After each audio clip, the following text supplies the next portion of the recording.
তুলসী গাছের সুমিষ্ট গন্ধের পাশাপাশি রয়েছে বিভিন্ন ঔষধি গুণ। শুধু যে গ্রামের বাড়ির উঠানে তুলসী গাছ খুঁজে পাওয়া যায় তা কিন্তু নয়। বর্তমানে শহরের মানুষের ঘরে, বারান্দায়, ছাদে তুলসী গাছ লাগিয়ে থাকেন। এই গাছের নানাবিধ ব্যবহার রয়েছে, কিন্তু অতিরিক্ত ব্যবহার মারাত্মক জীবননাশের কারণ হতে পারে। চলুন জেনে নেওয়া যাক কোন কোন ক্ষেত্রে তুলসী পাতা এড়িয়ে চলবেন। যাদের নিম্ন রক্তচাপের সমস্যা আছে তারা এই পাতা এড়িয়ে চলবেন।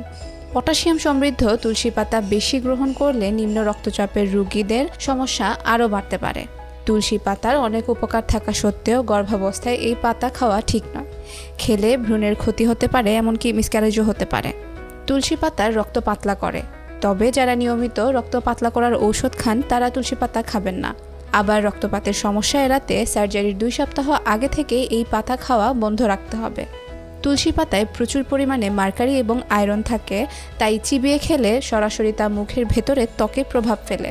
এতে হতে পারে দাঁতের সমস্যা ও দাঁত ক্ষয়। তুলসী পাতা ডায়াবেটিসের রোগীদের জন্য ভালো, তবে রক্তে চিনির পরিমাণ কমানোর ওষুধ খেলে তুলসী পাতা এড়িয়ে চলবেন। কিন্তু খেলে সুগারের পরিমাণ কমে যে কোনো সময় স্ট্রোক হতে পারে।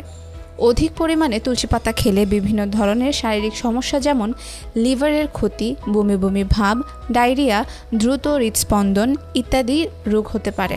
প্রতিদিনের সঙ্গী হতে পারে তুলসী পাতা, কেননা এটি শরীরের রোগ প্রতিরোধ ক্ষমতা বাড়াতে এবং সাধারণ ফ্লু থেকে রক্ষা করবে।